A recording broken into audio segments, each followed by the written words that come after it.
later on we'll find, oh, okay, it's just coming on. Good morning, brothers and sisters. It's my pleasure to be with you again on Tapvideo. Uh, I have, I'm hesitating simply because the exuberance and the excitement of being here with Brother Joshua Sarah. The questions that I have for him, I think, critical for all Black people and maybe all people around the world. Since one of the things that we strive to do is to bring a more peaceful civilization to the planet right now. As you know, every nation is armed to the teeth.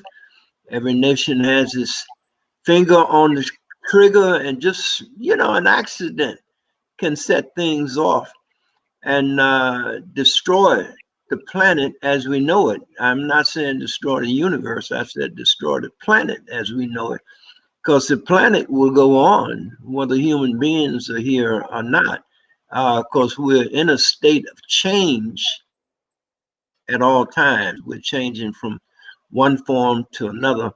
But Brother Joshua, I think, gives us really an insight to how we can use numbers to bring about more peace and just bring about Ma'at, let me put it that way.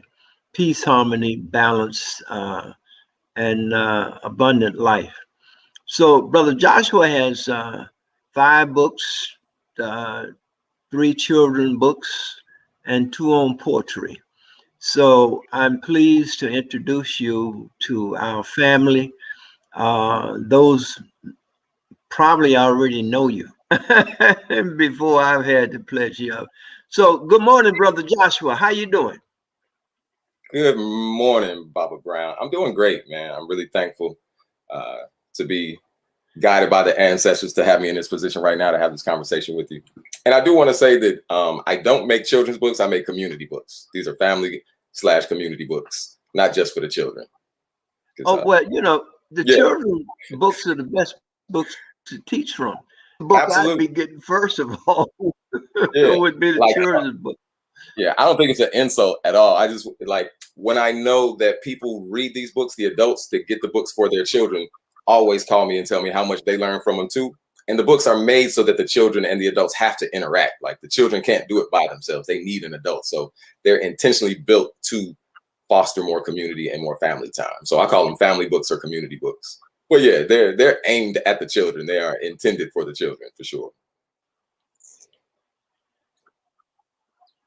Now, for the elders like myself, let me get your insight into spirituality and math.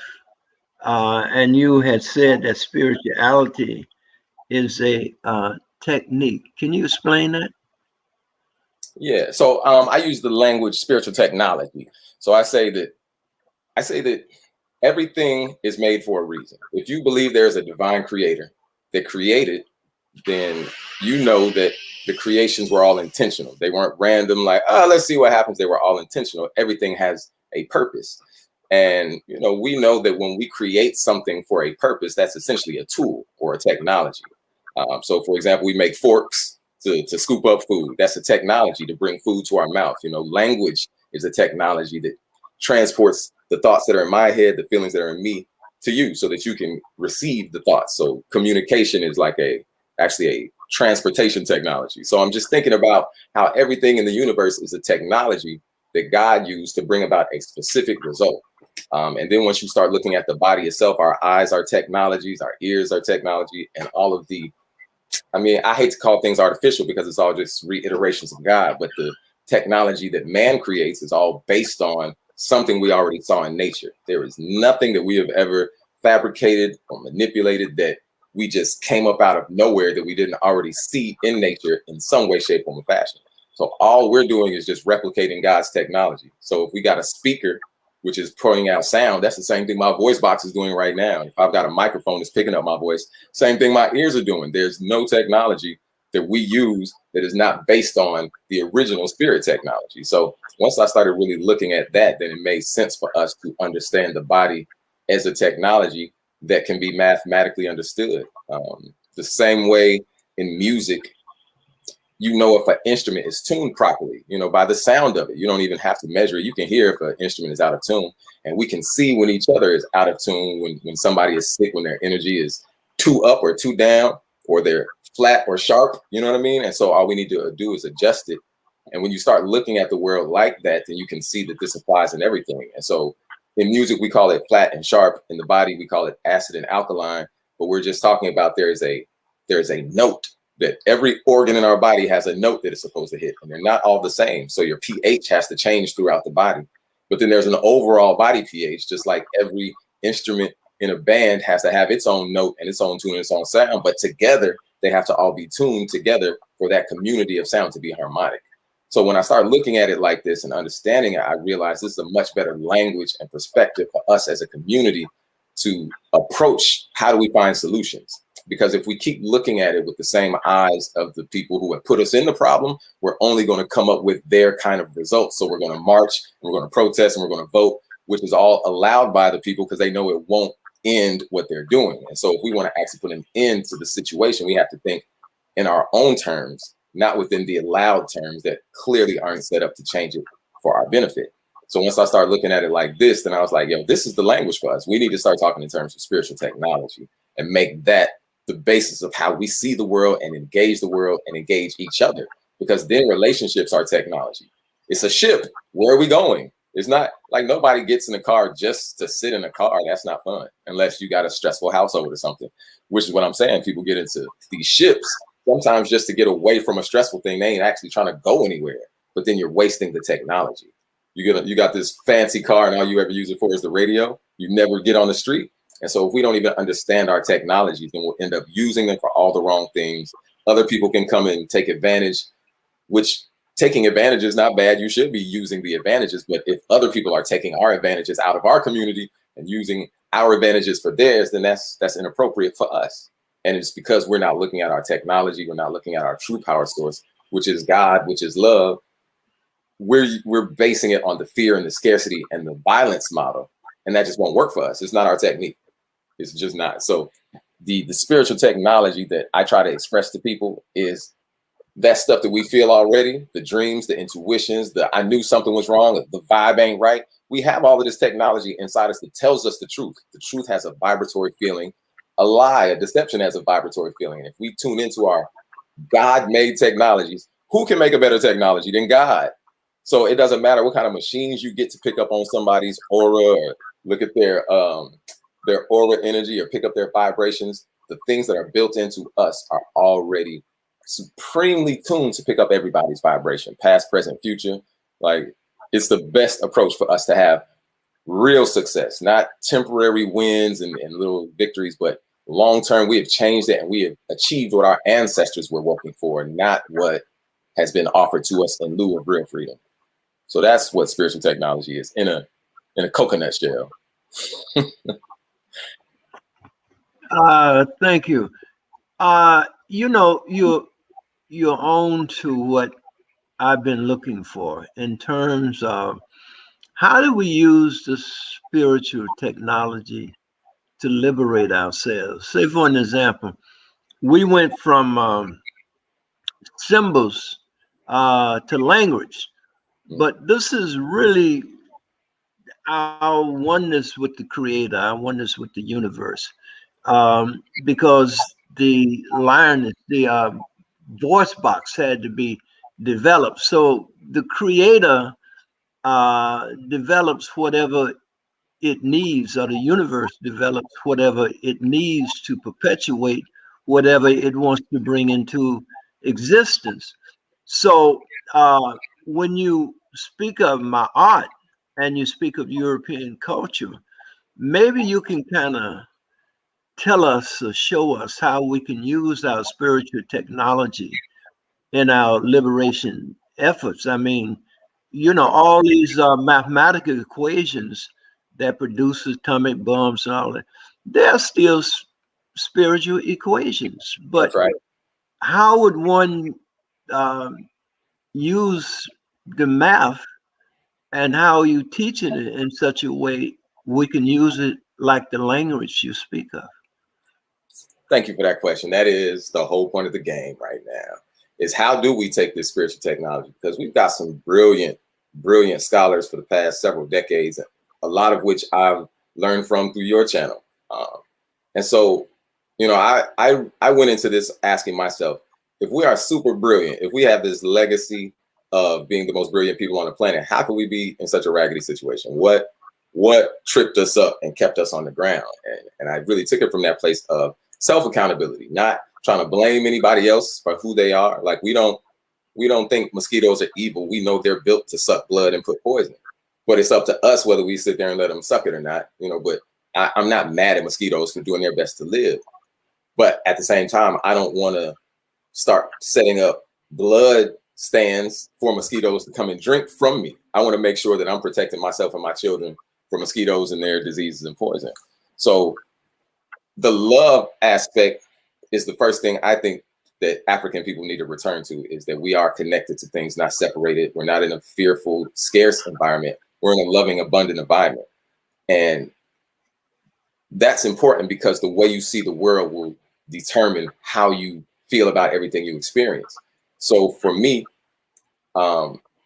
let's say I look at the whole situation of African people or melanated people in America as a rites of passage.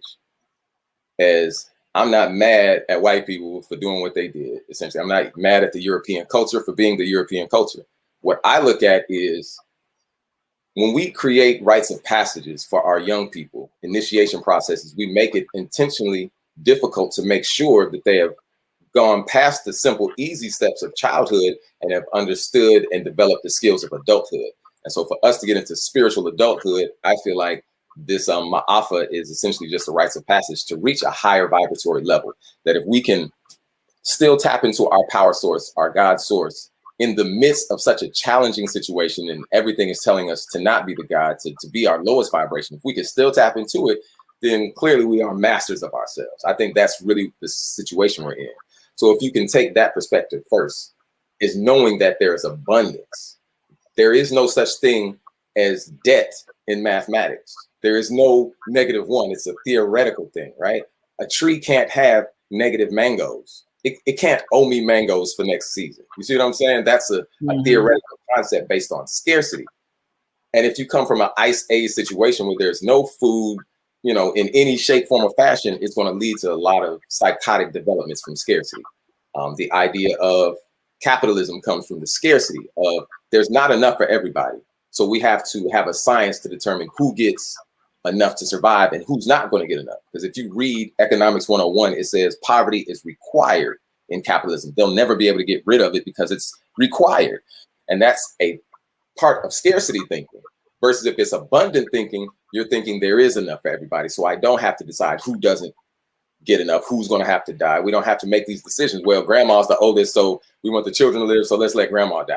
That's a hard soul decision. And now, you know what? Grandma dead, we may as well eat her. That's cannibalism coming from scarcity. And you know what? I found a fox and nobody else in this area has a fox. So this fox is now super valuable. I can charge $1 billion for this one fox. Even though in the spring, everybody can go catch a fox, but it's winter. So this idea of scarcity, now it's like, well, hey, you can't feed your children. I'll trade you 2 legs of this fox to feed the rest of your family if you give me your daughter. So now we got prostitution and child trafficking. You see what I'm saying? All this comes out of scarcity. But if you're coming from abundance, then we're thinking sharing, we're thinking giving. And so that is the root.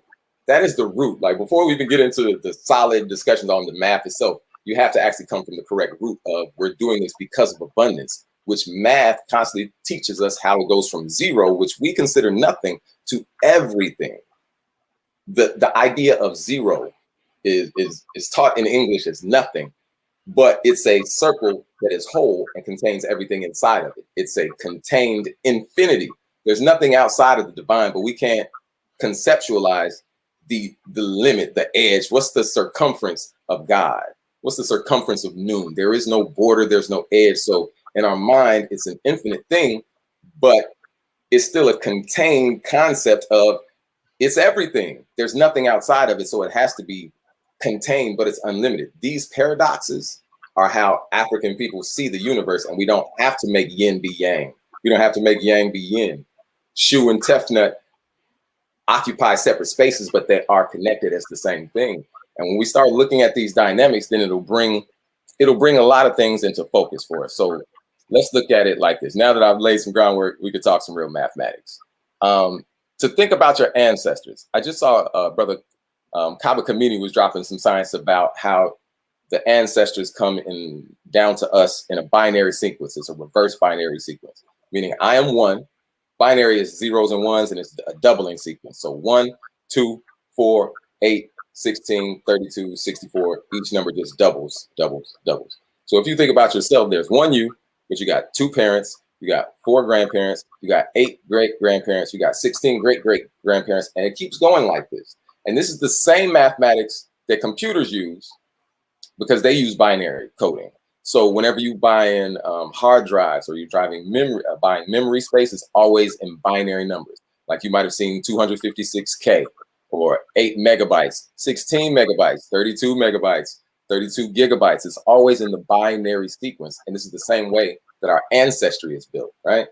But then the interesting thing, here's where the paradox happens. This is how our ancestors look at us. We are the culmination of millions, right? So if we start right here, we're one, but our parents are 2 people that culminated and made us one. But they were 2 people, so that's 4 people, our grandparents. So 4 people culminated into one. But their parents, 8 people culminated into one. And you keep going 20 generations, you got over 1 million people who are culminating down into one. And that's just 20 generations, you know, and you can keep going back until we have billions, until you have to conceptually say that so many people, it's incalculable. That's God. The everything coming down to the one. But then as soon as your mother and father distill their 2 down into one and make the zygote, and you make this one cell, the first thing you do is reverse that process, and now you double. And those 2 double. So you, in your mother's belly, you go from 1 to 2 to 4 to 8 to 16. So the math is built into us. We come down from infinity to the one, and then we go from one to the infinity. That is the nature of understanding the balance between yin and yang, that we are the balance between life and anti-life, of yin and yang. Sorry, I said plus and negative. We are the space in between that, which means there is no time, which means our ancestors are still here in the present and the future. This is why our ancestors looked at the world the way they did, because their concept of math is based on something that is abundance, not scarcity. It's based on an infinity that is pre-existent before we can even think of something to think of. How do we bring this into the modern day? Is that you realize we're like lions attempting to be house cats and doing our best to be house cats and eat out of cat bowls and all of that. But the math doesn't line up for us. And so we always knocking stuff over. We always getting in trouble. But if we would just be lions again, then we would have no problems. In fact, we would probably eat everybody in the house and scare them out, right? So when you look at the mathematics of our bodies, first and foremost, the melanin content, things like that, the vibrational levels, you can look at things that we know commonly about how our bodies respond. They say Black people can dance better, faster twitch muscles, jump higher, these kinds of things. And that's mathematical information that can be studied, quantified, qualified, and then shown in data and algorithms. We don't need the math to prove it. We know it, we see it, it's intrinsic, but the math, being able to understand the math, then allows us to see where they're running a game on us and what's actually true. The truth is mathematical. Deceptions have no mathematic base. So any religion I've ever studied, if it doesn't have math that makes sense, like some real numbers in it that can be broken down, then I throw it away. It's a game, it's a hustle. If you look at the Egyptians, they start talking about noon, which then goes into, it creates, what I like to think of is when you push 2 magnets together and you get that little space where you can't push them together because you feel the firmness in there. That's what I consider the mound. That's the mound that came out of noon, where like Atum needed something to stand on. And if you understand math and science, there's nothing physical, there's just forces. And when 2 forces get together and can't push through each other, then we say it feels physical or we call it matter. But if you actually get down to studying that level of math and science, you'll realize there's just a push that's happening, and you come against that push, and that push is so hard you can't push through it. And we can verify these things through math.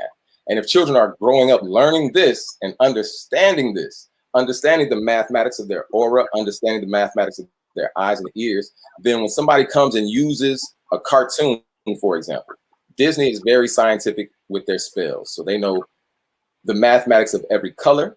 They know the mathematics of the sounds, the combinations of the sounds and the colors. They know which words to use to trigger thoughts because they know the language that they've built into us. They know how to use the symbols that you talked about. All of these different things are mathematical, and you can use them to affect the different organs that are in our bodies, to tune them, to make them sharper or flatter. So I tend to realize that if children knew this, they would probably not like that stuff, because they would see it like, oh, they're trying to hypnotize me. Oh, they just tried to put something in my brain. Oh, did you hear that? The way they did that, that's the classic thing that make you want to go have sex. Oh, you heard the way they use that sound and put those colors? That's going to make us angry at each other in about 5 minutes. So this science is there. And if we are raising our children to understand it, then they won't want the sugar stuff. They won't want to be on these tablets all day. But if we don't teach them real mathematics, if we just giving them because I said so, and anger and emotion, because they want to know why. They're always asking why. So if you're not giving them that, then they're going to go with the other people who have their game is tight because they've done their math. They know exactly how to project it and to get the results they want. And so if we use math, we wouldn't have to be worried. We wouldn't be trying to march and protest. There's no mathematics to that. We would be looking at, well, what's worked successfully? Okay, because protests and marches haven't. Voting hasn't worked.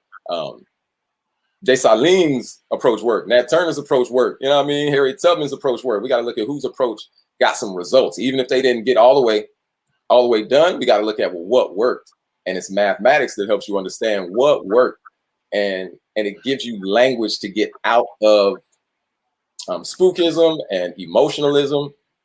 It's an equation. This side has to equal this side. You can't run no game on me. If you telling me this and I know it don't equal that, I know you running game, or you don't know what you're talking about, and I can move on. So it really is more of a mental, how do I see the world? Because math is all around us and God is all around us. And if you understand that the math is God's way of telling you I exist and I'm real, and here's your manual on how to use everything I made. If you understand that, then you are superpowered here. And that you automatically know what to do. If you have children playing with magnets and playing with things like that as they grow up, they'll understand it intrinsically. Even if they haven't studied what somebody wrote about it, they'll understand it intrinsically, just like LeBron James can, do all this stuff with his body and slam dunk and shoot. And somebody can study the math of what he's done and the angles and the trajectory and all of the science built around it, but he don't have to know none of that to execute it. He just has had to live in that.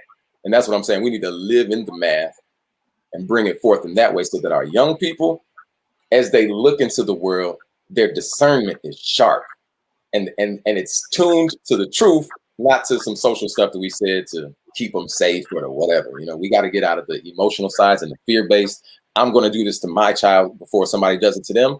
We got to protect our children and teach them the brilliance to protect them. Not, I'm going to beat you because they're going to beat you and I'd rather beat you first so you can be ready for when they beat you. No, I want to strengthen you so that they don't even have a chance to beat you. That's where we got to start coming to. There's an abundance of skills. There's an abundance of love, an abundance of power in us.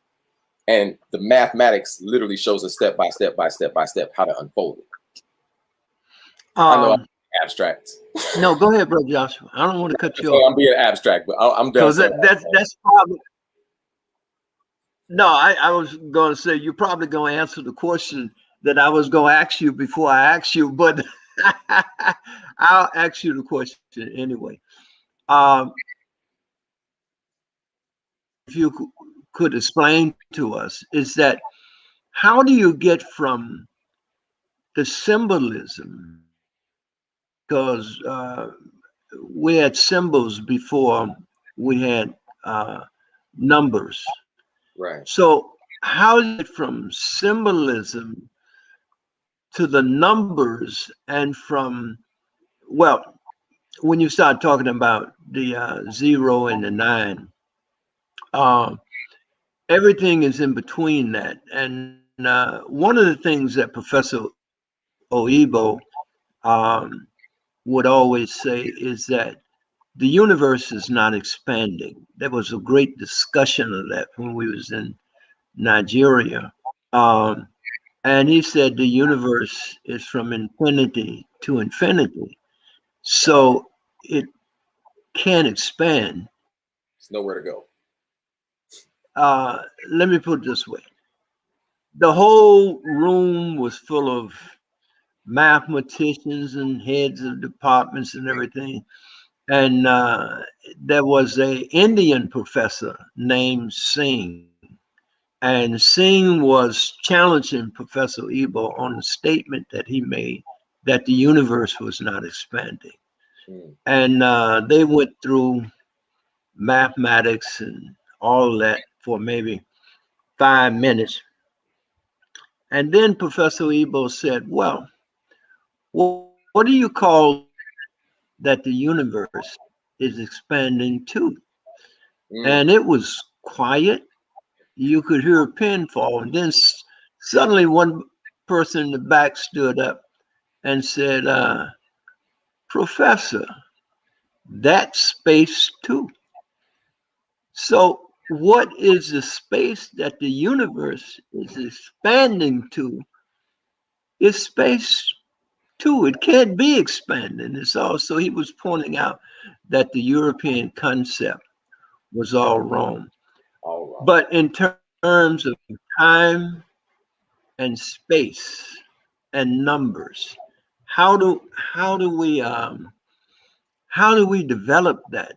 How did that come into being in a way that we can now quantify these numbers and every question, everything has an equation. I don't care what it is. It has an equation. If you can solve the equation, you can solve the problem. Okay, let me quit while you answer that. So I mean, honestly, I don't know how we got from there to there, other than that's just the process of humanity and God, right? But I do like to point out that a lot of times people think of numbers as the numerals that we write, the number 1, the number 2, the number 3. But that's no more number than saying my name on the screen is me. You know, that's a name to reference an entire being, an entire concept. So that name, Jashua Sarah, encapsulates 42 times going around the sun, 365 days at a time. You know what I mean? And so just saying my name definitely does not tell you my whole life story. It's just a representation, an invitation for you to be able to talk about it and explore it more. So when we say those numbers 0 through 9, those are really forces in the universe. They're not numerals like we're used to thinking of them. Like I often have to tell my students, think of numbers like you think of gravity, like you think of electricity. These are forces in the universe. And we use them so much in elementary ways, like counting, you know, numbering things, that we forget the actual power of them. And so the things that we call numerals are basically like almost side effects is the language we use in English. Those are the screen, like the movie is on the reel, but then we watch the screen, the projected part, right? So the numerals we see are like the projected part, but the actual numbers themselves are the reals, the things that's moving. So understanding that, then it's like looking at it and asking, how did we come up with a symbol for gravity? We just agreed on a symbol, like this is gonna mean gravity, this is gonna mean light, this is gonna mean electricity. And it's always based on culture though. You know, our culture has always been attached to nature and attached to God. And thus it's a natural outpouring for us to be able to identify and recognize. Like we name things as they are. We call a thing what it is. Like its vibration is its name. We don't feel a tree and be like, you know what, you look like a Billy. You know, we go talk to the tree. We sit with it and we feel the vibration of the tree and be like, okay, you know, and give things their actual vibrational name. So for us, if you go back into our ancient ways and look at how we wrote numbers, you'll see that it's more about a concept than about just counting. Because even if you look at, like I like to teach numbers as divisions of a circle. So if you start with 1, like fractions basically. So if you start with 1, then that's a circle undivided. As soon as you draw 1 line through it, then you've got 2 halves. You draw, those 3 lines, so you can split into thirds, split into fourths, split into fifths. And when you look at that, it gives you different degrees of the number. Like this is in my numbers book. I've done 3 math books, and the first book that I put was to break down what is the power of the number. Matter of fact, let me show you what I mean, because there's different ways of looking at numbers. And so down here at the bottom, when you break a circle up into 3, each one of those sections will be at 120 degrees. If you break a circle up into 4, each one of those circles will be 90 degrees.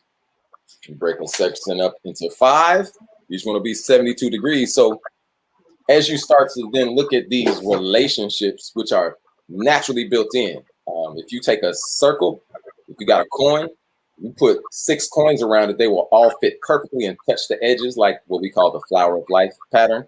But that's built into a circle. It's not something that we made or put into it. It's something we observed.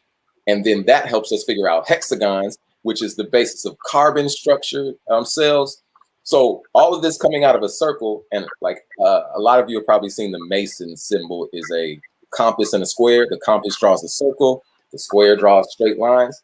The combination of using circles and straight lines can show you the formation in a 2-dimensional or 3-dimensional, if you got skills like that, way of how to build the universe and build everything in it. And it all comes out of the circle, and circles relating to other circles. The angles that come out of it, the numbers that come out of it, all comes out of a circle.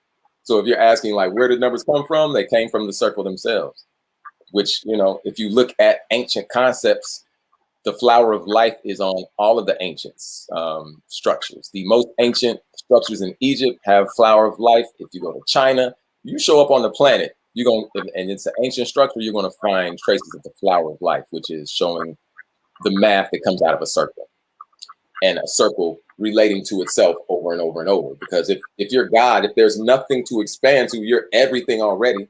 The only difference you can make is like the inside and the outside. I'm going to say that's me just so I can say this is not me, just so I can experience myself. If I'm everything, I can't experience myself. Because if I go look at myself, I'm looking at myself. I'm looking at myself. I'm looking at myself. I am myself. I can't even see myself. It's just myself. So in order to have experience on the experiential plane, there has to be an observed and an observer. So God was just like, I'm going to make a wall just so I can go inside it and look outside at myself and look outside in myself. But it's still just God looking at God, right? And if you can understand that, then that one circle decided to make that happen, and then more circles, it's still just God on top of God, on top of God, on top of God, on top of God. And that is where numbers come from. And that's where everything in nature comes from. If you understand that, that's what I and I means, and the Namaste, and the idea of, yes, we can get to a more civilized nation through mathematics, but we have to let go of the fear, violence, scarcity model, because that's always going to lead to explosion technology. You said earlier something about the atomic bomb. And I remember this one time being so angry, right, that I felt all the adrenaline kick in me. I felt like I could kick a car over a building. I was so enraged that it kind of pushed my spirit back out of my body, and I could hear my voice go way into this vibrational level. I've never heard it like that before, So I knew that my body could shift dimensions and access this primal power source that could allow me to destroy something. After I cooled down and thought about it, by actually sitting by the water and meditating with the ancestors, I realized that power is always in me at that same high vibrational level. But I was like, but can't I access it through love instead of through anger? And ever since then, I was like, yo, these cats, through their fear, have created technology that is at the level of an atomic bomb. They can drop something and destroy people for miles. And I was like, what's the equivalent of a love technology like that? Like, how can I drop a hug and people for miles feel love? You know what I mean? Like, let me just go hug somebody so good that for 5 miles and 5 mile radius, everybody's just like, I feel so loved right now. That's the type of technology that we need to be looking at, not how we can build a better bomb, we don't need the fire technology. Even to the point of they explode a nucleus to make a nuclear bomb. They also explode our nuclear families to make social bombs, to blow us up on top of each other, because they harness the power that comes out of explosions, right? They burn things in order to explode it. But our technologies are water technologies. So we don't have to kill something in order to get the power. And that's what I'm saying. Once you start to understand the mathematics, then you'll start to see, oh, fire is not the only way to get power out of something. We don't have to burn the wood. We can like meditate with the wood and still get power out of it. We can go into psychic energy vibrational levels. It's not all about this tangible, physical, this is the only level. So if you can then start to understand the mathematics of your family, of the importance of the one and the one becoming a whole new child and what that actually means, what that is, then you'll be looking at how to protect that like nothing else. Like children should be the most valuable asset that we're seeking, and want to protect that as much as men be trying to protect their cars from getting dirt and, you know, somebody spilling something on their carpet. You should really be more concerned with your children's mind, what they're exposed to, what's dropped and spilled on them, because them stains don't come out nearly as easy as something on your leather couch. You know what I mean? So I think if people understood that math is a force that is pre-existent before any matter, and we are inside of the math, as the math, using the math. If you understand that, then when we start to really look at the things around us, the technology around us, we'll be way better prepared to come up with solutions that actually solve the problem, not just give us a little pause for a minute or give us a little boost. I want to get out of the whole initiation. I want to win. I understand. Even though I say this repeatedly, and people who watch me probably say, well, man, I've heard that and I've heard it enough. But what Professor OYBO used to do for us, and we, we said, man, I heard that last week. I heard it the week before. But he used to repeat things so much to finally you realize at the end of each lecture, he added a little more. But you had to hear what he said before to get to the end to get the new stuff. Gotcha. So I'm often saying that if we could only understand that we drink the water, that's the same water all over the planet. It ain't no different water. It's running, and it's running through you the same as it run through the ocean, the rivers, and etc. You breathe the air. Everybody's breathing the air at the same time. It's flowing through you, every cell, every atom in your body. You eat the earth, and all of the minerals. I mean, roots of the plants go down in the earth, metabolize the gold and silver and magnesium and copper and everything. Then you eat the plants. It's released in your body. So you are the earth, and you're the sun. The same warmth and beat in your heart is the sun. So you're all the elements, but you are only like the drop of water taken from the ocean. You're the drop. Right. You can't grow a fish. You can't float a whale. You can't, but if we can come together, if you put enough drops together, you got the ocean with all its power and all its ability. Right. And especially when you realize, when you put the spiritual concepts and realize that together we are God, we can change our position. We can change our tomorrow. We can create communities and societies. We can do things that we've never. And the reason why we don't do them is because we ain't thought of them. Truly are, like James Paul said. We're having a human experience. So I would like you to speak on that, if you would. I think what you just said was one of the most crucial things for people to understand about the water drop in the ocean, because that is right there. That is the whole crux of it all. If you think of this, is what my mind said when you said that. If I'm the water drop, right? Let's say I was born in a cup as a water drop, right? And I'm in here in this cup with these water drops, and I'm telling them we got ocean powers, right? And they like, whatever, man.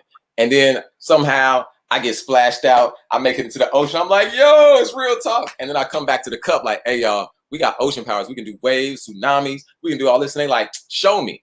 And I'm like, well, look, we can't do it in this cup. You know what I mean? We actually have to make a move. And they like, well, if you can't show me, I'm not leaving this cup. I'm familiar with this cup. I know how to get around in this cup. You know what I mean? I got a good cup life built up. And you talking about all of this. If you can't show me, then I'm not leaving. And I'm like, I think that's kind of where we're stuck, is that people are always like, if you can't do it by yourself, then I don't want to buy into it. And it's like, but it's a team effort. How can I win a whole team basketball game by myself? They're like, I ain't joining your team until you win. And I'm like, I can't win until I've got the team. So we're stuck in this catch-22 of mental, just kind of a mental catch-22. If we want to see it before we do it, we don't trust anymore, you know? And so that is why I like using the math as a discussion tool for spirituality. I've almost never had an argument with any religious person in my adult life because I talk about spirituality through math. Always. It's because the math always comes in. Everybody knows some math in their religion. We talk about Jesus with 12 disciples, and we can get real zodiac with that. It's 12 zodiac, you know, or it's 12 notes on a keyboard. Like, I just go in whatever numbers they got in their religion. If we talking 7 chakras, I'm gonna get into the 7 notes of a scale, or the 7 colors in a rainbow, because it's all the same thing, just, you know, different levels of vibration. It doesn't matter. We got 9 Neteru, you know. I'm gonna keep going back to math and spirituality and show every time we use it, it helps us understand, and it gives us a language that we can know that we're speaking the same thing. That's why I like math, because I know what 2 is. And if you say 2 and I say 2, I know we both mean 2. But if I say love and you say love, I don't know if we mean the same thing. If I say freedom and you say freedom, I don't know if we mean the same thing. I don't know if, like, for me, freedom involves some land and growing my own food and doing my culture right. And for you, it might mean having a penthouse and a nice car and be able to travel when you want. So, you know, but if I say 4 + 4 = 8 and you say 4 + 4 = 9, now I'm like, okay, we ain't talking about the same thing. I know I ain't supposed to listen to you because your equations ain't right. I'm not rocking with you. I need people that can show me the math. And when we get that, then the trust factor, you know, they infiltrated a lot of our organizations in order to make it so we can't trust each other.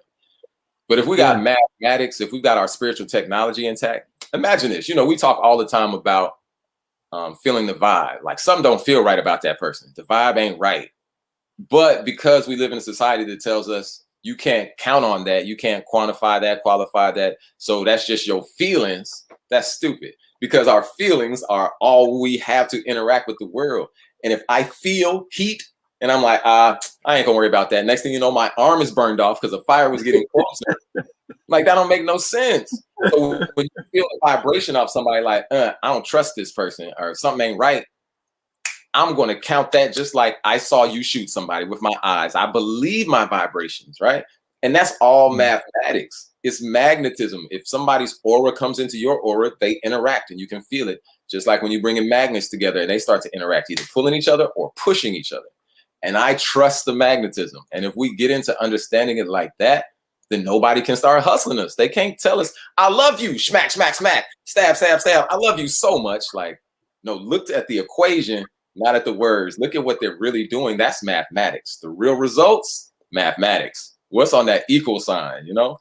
I think that would help us so much, because then we would start to really pay attention to our vibration. And so then if we get people who master feeling their vibration, like they master coding for a computer or designing an engineering project, they've spent the time, they've studied, they can do it. Then every time we have a meeting, we put 2 people at the front door who have mastered vibration. And if you can't get past their aura check, you can't come in. You see what I'm saying? So when we start to really tap into our spiritual technology and our mathematics, it will reactivate all of these powers that we walk around with, deja vu and intuition and telepathy and all of that, that we kind of just accidentally use, like babies accidentally use fingers and toes until they learn how to articulate by taking their time to learn it. So if we took the time to learn all of these spiritual technologies we had, then we could set people at the door and be like, you have to pass the aura check. I don't care what college degree you got. I don't care how much money. I don't care who said they know you from back when. If you can't pass the aura check, you're not coming in. And then if we have that type of technology, we can have our trust in each other again, because now we know we have a safe space. But until we have safe spaces, it's like, I got to take you at your word, but you might be getting paid like the Judas and the Black Messiah movie. I don't know if people are watching that, but you know, they will pay us to go and, you know, shoot holes in our own boat because we so invested in, you know, somebody else's value, man. But if we are clear, like, okay, I want to get across the water with all my people alive, and that's the goal, that's the common goal, then nobody can come and pay us to shoot holes in the boat, because that's going to go against our goal. My personal goal is to get across there, not just, yeah, you know, it should. No, my personal goal is to get there. So I'm not going to be able to be bought out of my personal goal. You know, that's that starting place of unity, that we're all drops with this superpower, but we can only bring that superpower out if we collectivize ourselves. That's where the biggest power is, in our unity. One drop of water got a lot of power. If y'all know that song, what do you say? I'm a movement by myself, but I'm a force when we're together. So yeah, man, we got to team up. That's true. And I think also math helps you to know what goes together. You know, it helps you understand what fits. Like Tetris, the game Tetris, you know, that's a mathematical game. It's 4 blocks no matter what, but there's a couple different ways you can arrange 4 blocks. And even though it's 4 blocks, if I got 4 blocks, or I got my DNA and you got your DNA, they're arranged differently. So we'll fit differently with different people, and we'll find our communities, we'll find our structure through the math of what our vibration leads us to. Because I don't want my heart cell trying to kick it with my lung cell, trying to kick it with my stomach cell, because I'll die. I want all my cells to know they're teammates. And even though the whole body is one, I want each organ to know their part to play, right? So we don't have to be like, you know, if there's Muslims, Moors, Israelites, and New Age people all in the same room, there should be no argument. Because that's like my lungs, my heart, my liver, and my spleen having an argument. They all working towards the same goal, the unity of the being, the whole being. Not just like, yo, we should be calling ourselves the heart people. Nah, we the liver people. No, y'all stupid. We the brain people. Don't y'all read? You know what I'm saying? We arguing over which body part to identify by, instead of saying, yo, we need all these body parts. Yeah. And I think, again, the key to that is understanding that all the forces of the universe, all the elements, are what make us. We are the universe. There's really nothing that the elements are is not within us. So that's a tremendous amount of power to realize that you are God. Tremendous. But you're just the drop. Now, our ancestors had a way of, I'd say, telling symbolic stories that were actually truths. And I'm looking at my art, and then the principles of my art, you know, opposites, rhythm, all of those things. They studied for thousands of years till they understood, and they understood because all of this comes out of the knowledge of the universe itself.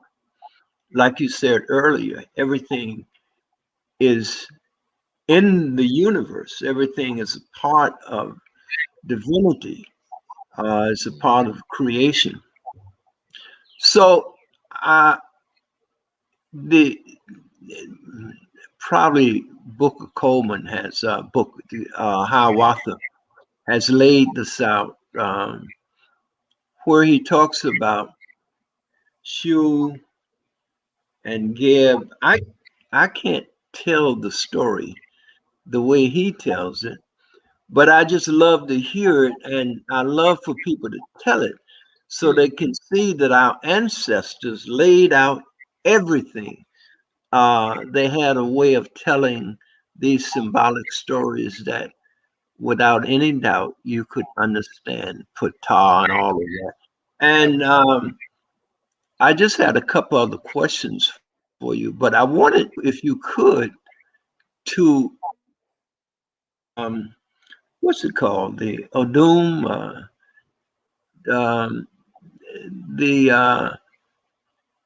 we talked about 2 and dividing into 4 and so forth. But if we looked at the air, Shu, if we looked at the earth, Geb, and they are coming together to eventually you get human beings. But I mean, the first Pharaoh, but they laid it out in such a way that you would understand that we are the elements. Are you following me? Am I so off on the story that I'm trying to get it out of you without getting to it? I'm with you. I'm with you. Yeah, I actually love Brother Hiawatha. Like, I think he's one of our brilliant teachers that has really done a great job taking some of the ancient knowledge and making it accessible for the younger and younger generations, man. So shout out to him, definitely. Yeah, I love the Kemetic stories, man, because they are science textbooks. I hate that they're called myths because that makes you feel like they're just made up stories, or they're superstitious somehow. They are serious science books. And I noticed it myself because I was studying chemistry at the same time that I was studying some of the Kemetic texts. And I realized that what they call hydrogen in chemistry is what they call Ra in Kemet. And so I started looking at the way that they said hydrogen forms and all the elements form, and the way they say the Big Bang happened. And I looked at what they were saying in Kemet, and I literally was like, yo, that's verbatim the same thing. And the story is real obvious because the hydrogen symbol is a circle with a dot in it, and the symbol for Ra is a circle with a dot in it. And if you understand that they didn't get electromagnetics or chemistry or any of that until they went and started studying when Napoleon went and raided all the tombs and pyramids, and they started taking all this stuff back home and studying it for the next couple hundred years. That's when they had their renaissance and they waking up. They still use a lot of the symbols that they lifted straight off the wall. Like Shin is an electric symbol, Omega is an electric symbol, all of the different symbols that they use in alchemy. All of these symbols that they still using in science today are symbols from our ancients that they just lifted our stuff, put their names on. It's like, hey, look what we figured out. So we can go back and look at our stories, our ancient stories, as science books, and you can understand. One of the easiest ways I get people to understand what I mean by that is if you study chemistry and we say like hydrofluorocarbons. So that's hydrogen, fluoride, and carbon, or just a hydrocarbon. So we put in hydrogen and carbon, we linking it together and calling it hydrocarbon, right? So if we say atum ra, that's atum and that's ra, right? Or ra heru kahuti, we're saying these are elements that when you put them together, it creates this chemical bond. It's real simple to see, but when you thinking of it as myths, and they're like, well, this god then became that god, and later they just attributed all the properties of this guy. It just sounds stupid. It makes it sound like they were dumb and just randomly, as they changed with superstition, they was like, today let's call this god something new. No, it was all alchemical or chemistry formulas when they were saying these different gods combined, whether they're talking about marriages or they're talking about I just lost my word. I was going to say consolidating, consorting with each other, the consorts. They're talking about chemical bonds. So if you can understand that, then when you start looking at the noon, this is how I describe this creative thing. Noon is all possibilities without order. So, this idea of unlimited expanse of motion, of matter and energy in motion, but nothing is in order such that you can identify and say, hey, there's a thing, right? But it's an infinite situation. So think about a swimming pool, just the water is always moving. It's never still, right? But if you think about that, if this is for infinity, that means that motion goes through every single possible iteration possible. It has all of infinity to try out. All right, let's put this piece here and this piece here. All right, switch them. All right, put these up here. So it goes through every iteration, right? And one single iteration out of all the possibilities, where can all of this matter go? One is the entire universe that we know as creation. There's one situation that looks like the flower of life where everything lines up harmonically and it circles on circles on circles. There is one moment in creation that is infinity, and that one moment is what we call the rising lotus. Because they use the symbol of the lotus because it's this unfolding, and it's a flower. And when you look at the circles pattern, it's a flower looking pattern that unfolds energetically, though. It's an energetic unfolding, like a magnetic field is constantly in motion. It's constantly unfolding. So that whole Lotus, like unfolding, unfolding, unfolding to infinity, is talking about an infinite flow of energy folding out of you, like a water spring coming up, you know, that just never stops forever, ever. So that is that lotus flower that comes out of that mound I talked about, that the magnetic. I can stand on this firmament. It's not even physical, but it's a firmament that I can build on now. There's some substance now. And that substance, that force, is what all of life is built on top of mathematically. That's the mound that Rob blossomed out of. The flower of life now has something to stand on and create. And in order to have it, we talked earlier about the inside and the outside. It splits into two. It has to have duality for this thing that we call existence. In the singularity, everything is everything. There's no discernment. There's nothing to discern. Everything is everything. So as soon as we come into the duality, Shu and Tefnuts, or what they call air and moisture, it's a duality. It's the inside and the outside of a cell, of an atom. The inside, the outside, the proton and the electron. It's the yin and the yang coming into existence, which was already there with Noon and Ptah. So it's always a duality, but it's always one. It's always the one and the two and the one.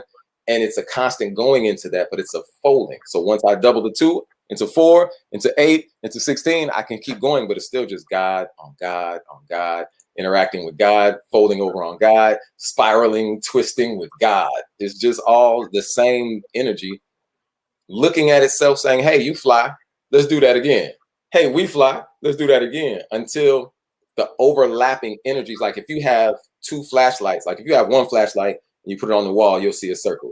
But then if you have 2 flashlights, put them on the wall, you'll see that where they intersect, it creates a brighter spot. And the more like it, then let's say you're using different colors, you'll see that the colors overlay and make a new color. So the more God overlays, the more it looks like, oh, there's something new there, but it's really just something that was already tucked into God, and we just had to blossom it out. That's how I explain that whole story, because I like it like that. But I think y'all should go watch how Hiawatha does it, because brother Kaba Kamini, Hiawatha, he has studied this so well and so thoroughly. Like he tells you, like it sounds like a straight grill, a jolly, giving you a beautiful story, but it's so scientifically packed. Like he's really breaking down the creation of the universe, which is also the creation of us every day.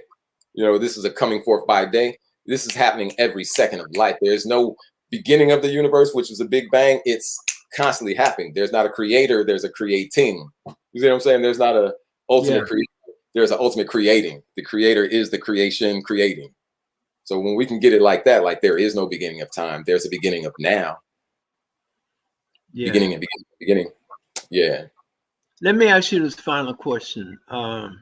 Well, there are 2 questions actually, but I asked you, had you heard of Professor OYBO?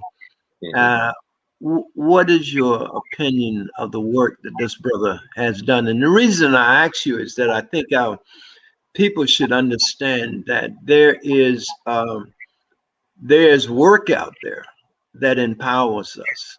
There is brothers and sisters who have went further than anybody else in terms of understanding mathematics and how to create embedded that mathematics in us, because we are the creator.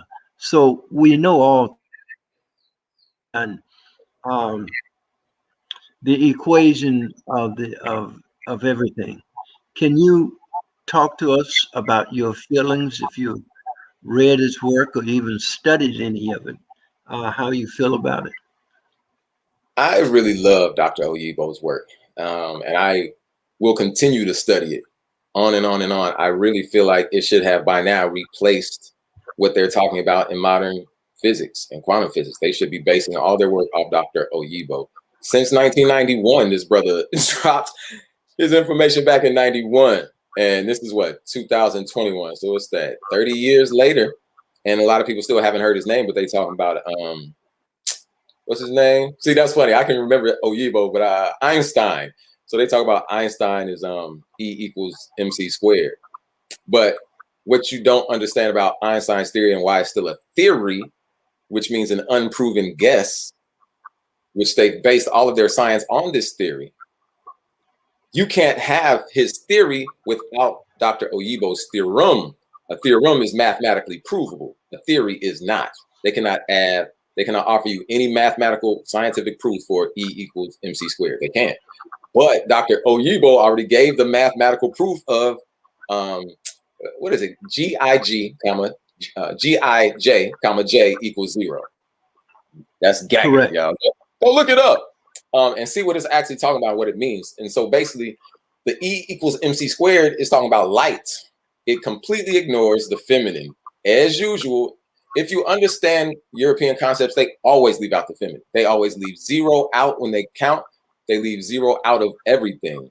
And so Dr. OYBO's brought the 0 back in, the feminine, the blackness, which precedes the light. You can't talk about the light movement. Where did the light come from? And that's what E equals MC squared does not address, which is why it's still a theory, because it's not whole. It's Urugu.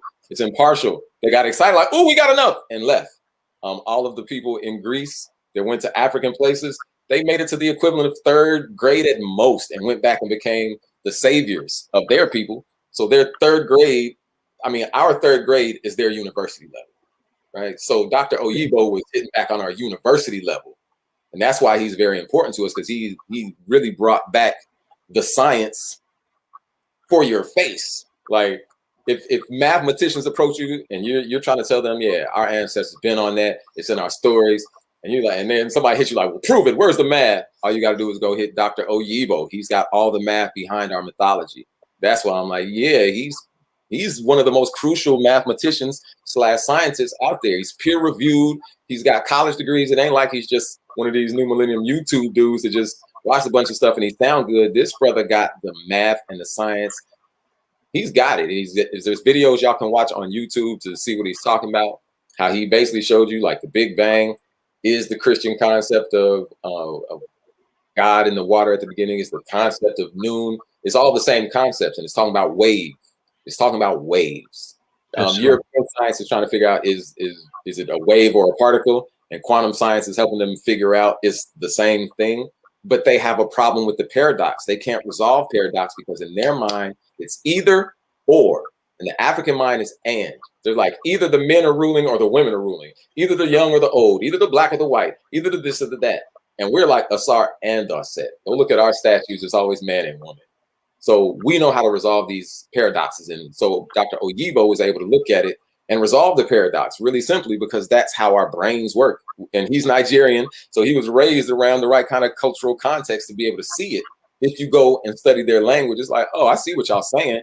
But it's like you're a college professor and you go into a 3rd grade classroom and they're really excited because they're first learning multiplication. And they're like, we don't have to count on our fingers and do addition. We can use multiplication. And you like up here doing quadratic equations already. And you looking at it like, that's good for you. That's important.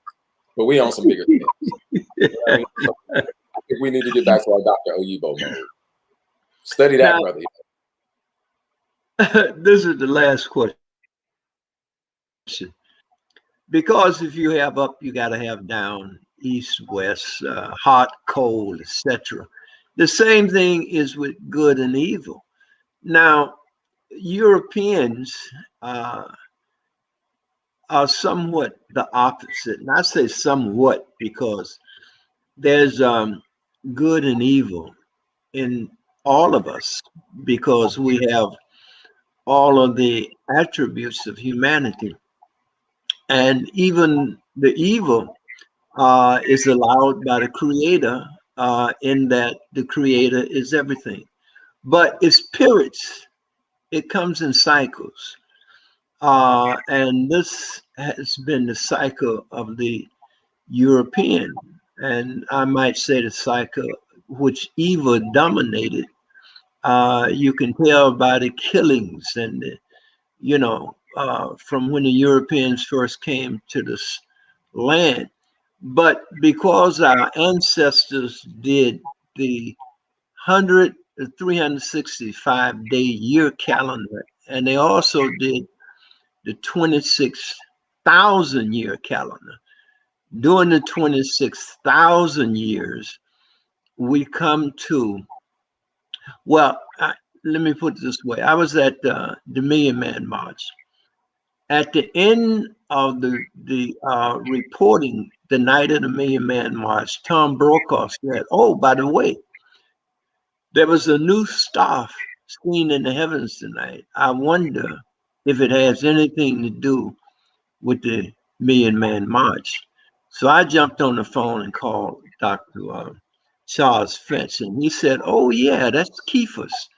And when Cephas becomes the brightest star in the heavens, it means that the black man will assume or will have assumed the throne again, the leadership. He'll be back to himself because the calendar will have made its cycle.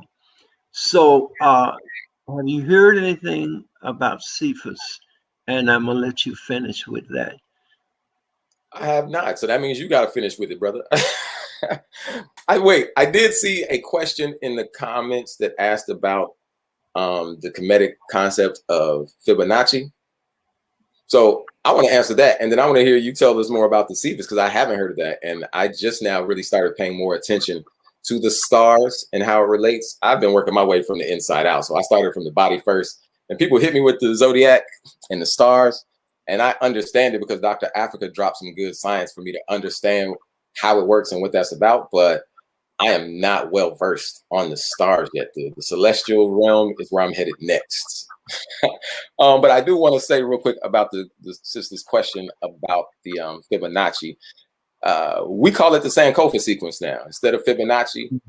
That is what our ancestors call Sankofa. So if you're familiar with Sankofa, the idea is go back and fetch it in order to move forward. Sometimes people just do the half of it. And shout out to my brother King Simon. I see you in here. That's my big bro. Yeah, go back and fetch it in order to move forward. So it's a mathematical equation. Sankofa, actually, all the Adinkra symbols are math equations, hyperdimensional mathematical equations. So Sankofa says, go back and fetch it. So if you start with 0 and 1, 0 comes first, 1 comes second.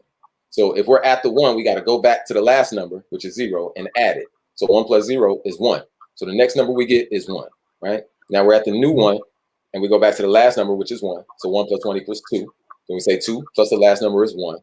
So we get 3, and 3 plus the last number is 2. So what that's doing is creating a ratio. If you divide the number you're at by the number in front of it, the last number, you will get 1.618, give or take a little bit. And the farther you go into the sequence, the closer it gets to what's known as phi. They call it phi, which is a transcendental number, the number of the spiral. But that is infinity to infinity, like you were saying earlier. It goes from infinity to infinity. And the Sankofa series is from a perspective. What we call the Fibonacci is from a perspective. So it starts somewhere and then goes to infinity. And each step it takes, it gets closer to being in alignment with the true infinity, the phi. But we call it the golden proportion. It's the equation that tells our bodies where to put everything. It's the equation that tells trees where to put all their branches. It tells plants where to put all their leaves. The fact that you can look at our face and kind of see that there's a structure. The eyes are, there's a mathematics to the eyes. Like if my eyes were like this or like way over here, way up here, you'd be like, yo, something's off with your brother. And that's because there's a mathematical proportion that regulates how long my arm should be. And there are mathematical relationships. It's the same proportion from this piece to this piece, from this piece to this piece. That's that 1.618 I was talking about. And it then works from this piece to this piece, from this piece to this piece. It's all relationships and proportions. It works in the music. It's why we have chords in music. Which numbers work together, which notes work together is based on fractions. And the fractions are just relationships, ratios. It's all the same thing. Division, fraction, ratio are literally all the same thing. We just use different words for the same exact thing. So when you can understand, we're talking about the proportion of how much of me to how much of you, how much of God to how much of me, right? So how much of this to how much of this.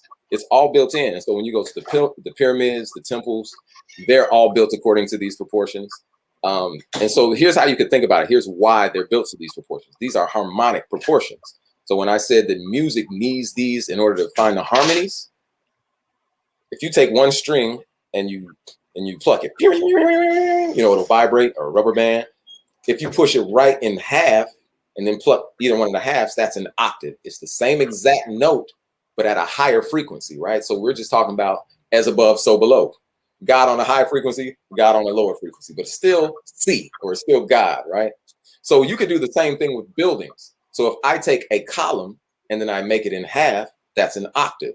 So that means the same way we can create harmonic fits and things like that in music by stretching or shortening a string, we can stretch or shorten a wall or a column and thus create melodies and harmonies in stone. So if you walk through a temple in Egypt, you're actually walking through a song that is vibrationally hitting you as you walk through it. You know, we're affected by our environment. Water absorbs the vibration. So if you build a temple that is harmonic, you're literally walking into a living song. You see what I'm saying? And so they use these kind of vibrations, these kind of mathematics to help build things with the vibration that are resonant to our being and to our spirit. So the Sankofa stuff, the Fibonacci is called, that's been used, as well as all these other transcendental numbers. This is not the only one we use. We use all kind of stuff. I see people over here talking about phi and pi and all of that. We use all of these transcendental numbers innately, intuitively. It's built into us. It's built into all of nature. And we study nature, so we got the real science, you know? We study nature open-minded. The Western view, they start with their answer and then try to find something that proves their answer. So they already start saying, I already know what it is. All I need is some proof. Versus we start and say, what are you? Tell me. I don't know what you are. Let me find out the truth of what you are. So, you know, if you come into it like that, then you can see all of God's math is put into this universe, and you can study it and know it because it's built into you, which is why they have always said, know thyself. You are all of these mathematical things that you got to go to university to study. You're just studying yourself.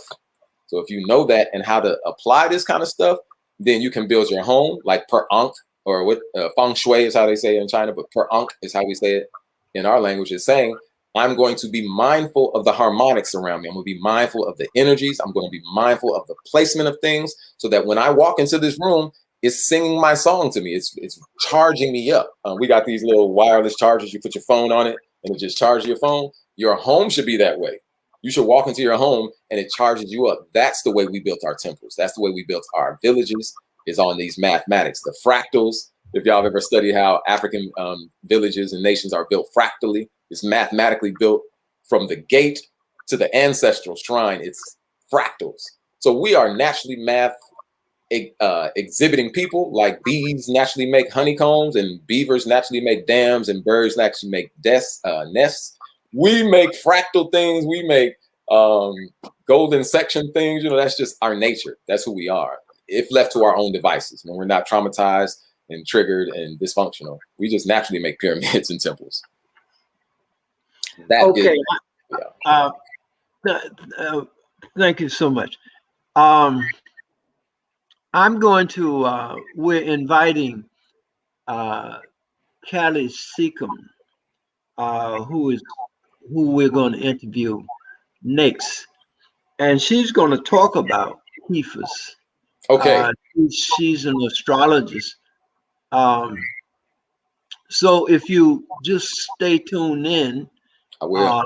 she can tell you probably more about Kephas than I can. Absolutely. The only thing I'll say is that Kephas stands for the rise of the Ethiopian star, and the zodiac is also a calendar, and calendars lay out seasons. So this is our season. That's the only that's the way I am.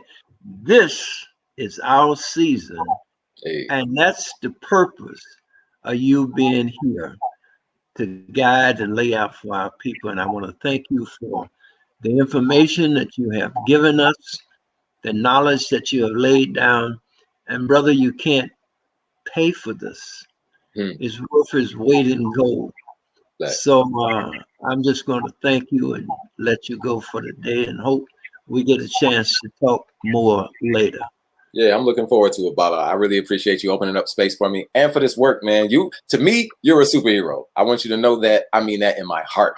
You're a real life superhero. I don't need Disney and Marvel and CGI. Because brothers like you, this work right here is save the planet, save the earth as far as I'm concerned. So I give thanks for the work that you've been doing and keeping it going. We need more of it. We need more elders holding it down. I appreciate you. Thank you, man. Appreciate it. I'll see you soon. All right.